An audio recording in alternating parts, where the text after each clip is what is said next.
जय जगन्नाथ मु ममता स्वागत करुछि आपण माननकु मो चैनल ओडिया घर चलनी को। आजिर रेसिपी पणस पिठौ भजा किछि अलग प्रकारर बनेबा शैली बहुत ही सहज आउ सरल।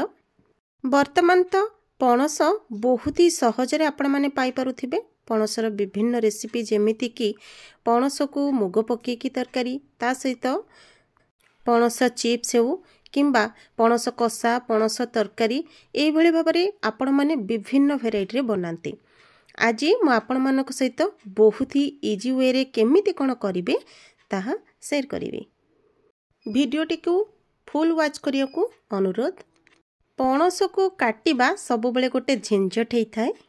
केही पणस काटिबा को पसंद करंती नाही, किंतु मु आपण मानक सहित गोटे सहज प्रणाली रे केमिति कोन काटिबे मु कहि दूची। प्रथमे तेल नहीं जिबे गोटे गिनारे। प्रथमे तो पनिकी को गोटे पेपर किंबा जरी रे थोई देबे।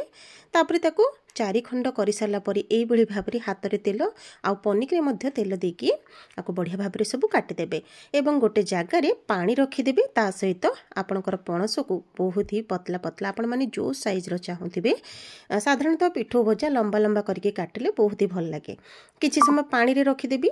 रखि सारला पर आरो छाणी के गोटे जगार रखिदा। ये देखूँ मो पाखे अच्छे अरुआ चाउल बा आपण मैंने जो पिठा करती से चाउल मुझे चाउल को भिजई देली 2 घंटा पर्यंत।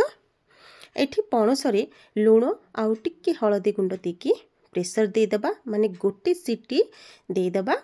आपण माने चाहिए कड़े रे मध्य सिझे पारिबे, किंतु जल्दी बनवाई आप एमती करेंगे।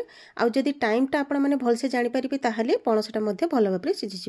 अधिक सिझिले पणस पिठो भजाटा टेस्ट लागेनी। मुझे आपण मानक खंड करके देखेली ठीक से भाव में ही करेंगे। मसला रेट देखूँ प्रथम तो चाउल आउ जीरा नहीं जाइए, रसुण आ फाळे टमाटो 2टी सुखिला लंका। जदि राग पसंद करते ताहले गोटे कंचा लंका आपण मैंने आड करेंगे। तो ये सब गोटे फाइन पेस्ट आम प्रस्तुत करवा। ये देखूँ मोर पिठो पूरा परफेक्टली पूरा ग्राइंड हो जाइए।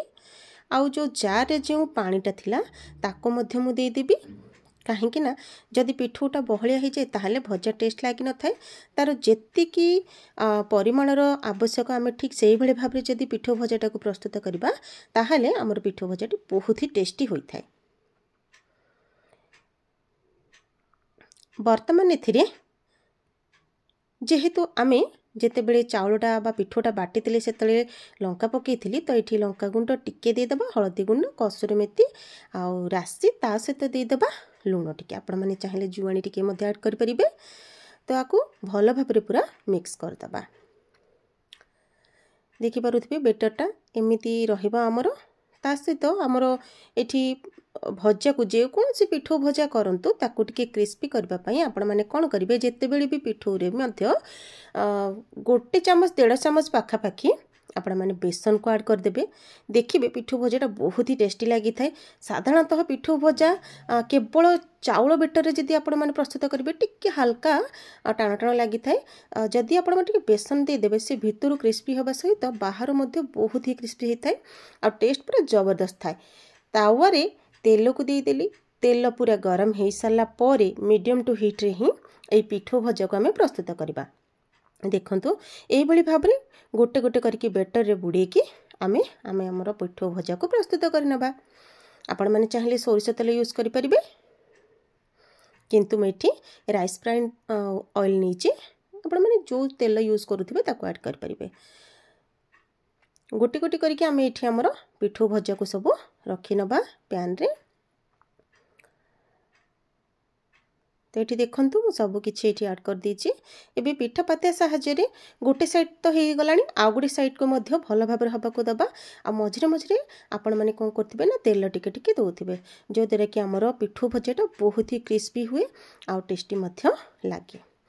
आपण मानक जमी कही गैस फ्लेमटा लो टू मीडियम हिट रे ही रहिबो, जो द्वारा कि आमर भजाटा बहुत ही भल हो पार। यही कुड़मुड़िया पिठो भजा को करके आपण माने गरमा गरम खाइले ही बहुत ही टेस्टी होता है। जेकोसी पिठो भजा आपण माने प्रस्तुत करंतु ताकू संगे संगे ही भाजीबे आ संगे संगे खाइले ही ताका बहुत भल लगी थाए।